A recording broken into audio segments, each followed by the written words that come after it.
ओम नमः शिवाय. मंगळागौरीची कहाणी. आटपाट नगर होते. तिथे एक वाणी होता.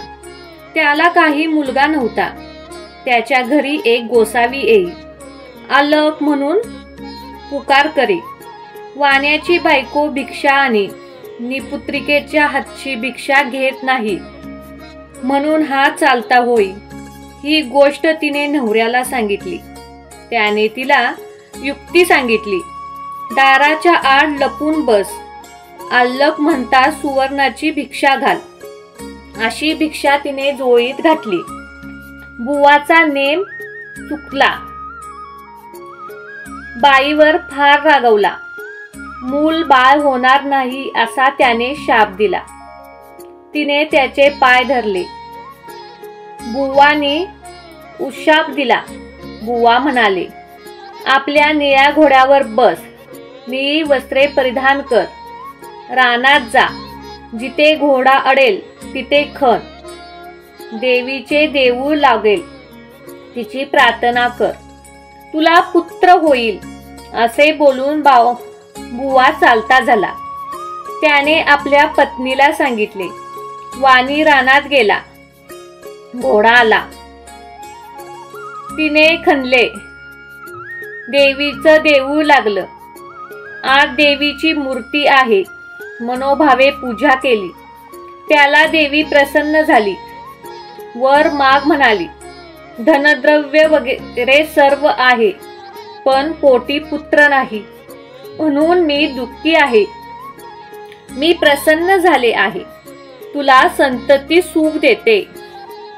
अल्प आयुष्य पुत्र पाहिजे असेल तर गुणी मिळेल. दीर्घ आयुष्य घेतलास तर जन्म अंध मिळेल. कन्या घेतलीस तर पर बाल विधवा होईल. इच्छा असेल ते माग. ह्याने अल्प आयुष्य पुत्र मागितला. देवीने सांगितले, माझ्या मागल्या बाजूत जा. तिथे एक गणपती आहे. त्याच्या माग आंब्याचं झाड आहे. गणपतीच्या दोदावर पाय दे. एक फळ घे. घरी जाऊन बायकोस खाऊ घाल. म्हणजे तुला कार्यभाग होईल. नंतर देवी अदृश्य झाली. देवळामागे गेला. गणपतीच्या दोदावर पाय दिला. झाडावर चढला. पोटभर आंबे खाल्ले. मोठभर घरी नेण्याकरता घेतले.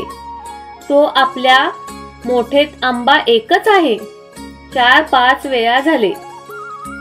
गणपतीला त्रास झाला. उभयांत्यास मोठा आनंद झाला. 8व्या वर्षी मुंज केली. 10व्या वर्षी लग्न करा म्हणाली. काशी यात्रेशिवाय लग्न करणे नाही असा माझा नवस आहे असा जबाब दिला. काही दिवसांनी मामा बरोबर यात्रेस पाठवले. मामा भाचे काशीत जाऊ लागले. जाता जाता काय झाले, वाटेत काही मुले खेळत होत्या. त्या एकीचं भांडण लागलं. एक मुलीला दुसरी मुलगी म्हणू लागली, काय रान ढोड आहे. तेव्हा ती मुलगी म्हणाली, माझी आई मंगळागौरीचं व्रत करते.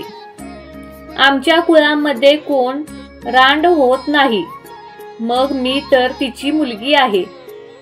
हे भाषण मामानी ऐकलं. त्यांच्या मनात आले, हिच्याशी आपल्या भाच्याचं लग्न करावे. म्हणजे हा दीर्घ आयुष्य होईल. त्या दिवशी राहिले तिथे. त्या दिवशी त्या मुलीचे लग्न होते. लग्नाच्या वेळेस नवरा मुलगा मांदा झाला. मुलीचे आईबापास पंचायती पडली. कोणी तर प्रवासी मिळेल तर त्याला पुढे करून वेळ साजरी करू म्हणून धर्मशाळा पाहू लागले. मामा भाचे दृष्टीस पडले. मामापासून भाच्यास नेले. गोरज लग्न लावले. उभयांतस गौरी हारापाशी निझवले. दोघे झोपी गेले. मुलीला देवीने दृष्टांत दिला. अगं मुली, तुझ्या नवऱ्याला दंश करायला साप येईल. त्याला प्यायला दूध ठेव. एक कर जवळ ठेव. दूध पिऊन सार्प कोपऱ्यात शिरला. तो अंगच्या चोळीनं तोंड बांधून टाकलं. सकाळी उठून आईला ते वाण दिले. तिने तसे केले. दृष्टांताप्रमाणे घडून आले. काही वेळाने तिचा नवरा उठला. भूक लागली म्हणून लागला. लाडू खायला दिला. फराळ झाल्यावर तिला त्याने अंगठी दिली. पहाटेच उठून ताट घेऊन बिराडी निघाली. मामा भाचे मार्गस्थ झाले. दुसऱ्या दिवशी काय झाले? हिनं सकाळी उठून स्नान केलं. आपल्या आईला वाण दिलं. आई करा उघडून पाहू लागली. तो आत हार निघाला. आईने कन्येच्या गळ्यात हार घातला. पुढे पहिला वर मांडवात आला. मुलीला खेळायला आलेला. ती म्हणाली, हा माझा नवरा नाही. मी याच्या बरोबर खेळत नाही. रात्रीच्या लपंडावाची व अंगठीची खून काही पटेना. आई बापांना काळजी लागली. त्यानं त्याची अन्नछत्र चालू केलं. जो ब्राह्मण येईल त्याचे पायात अंगठी घालून धुवावे. भावानी गंध लावले आणि बापाने विडा द्यावा. असा क्रम चालू केला. इकडे मामा भाचे काशीस गेले. एके दिवशी भाच्यास मूर्छा आली. यमदूत प्राण नेण्यास आले. तेव्हा मंगळागौर अडवी आली. त्या दोघात युद्ध झाले. यमदूत पळून गेले. गौर तिथे अदृश्य झाली. भाचा जागा झाला. तशा आपल्या मामास सांगू लागला, मला असं स्वप्न पडलं. मामा म्हणाला, ठीक झालं. तुझ्यावरचं विघ्न टळलं. उद्या आपण घरी जाऊ. परत येऊ लागले. लग्नाच्या गावी आले. तळ्यावर स्वयंपाक करू लागले. दासीने येऊन सांगितले, इथे अन्नछत्र आहे. तिथे जेवायला जा. म्हणाले, आपण परअन्न घेत नाही. दासीने यजमानाशी सांगितले. ह्यांनी पालखी पाठवली. आधार तिथ्याने घरी नेले. पाय धुताना मुलानं नवरीस ओळखलं. नवऱ्याने अंगठी ओळखली. आई बापाची विचारलं, तुझ्याजवळ खून काय आहे?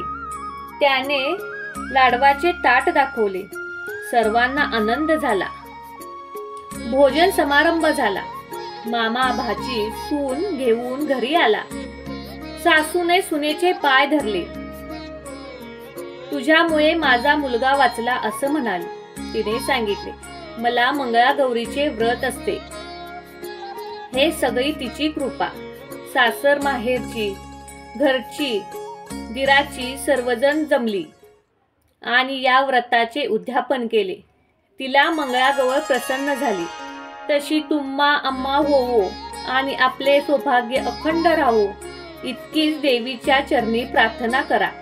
ही धर्मराजाला कृष्णाने सांगितलेली 7 उत्तराची कहाणी 5 उत्तरा संपूर्ण सफल. जर तुम्हाला ही कहाणी आवडली असेल तर चॅनेलला सबस्क्राईब करा आणि असेच माहितीपूर्ण व्हिडिओ पाहण्यासाठी बेल आयकॉनलाही प्रेस करा आणि कमेंटमध्ये श्री स्वामी समर्थ आवर्जून लिहा. श्री स्वामी समर्थ.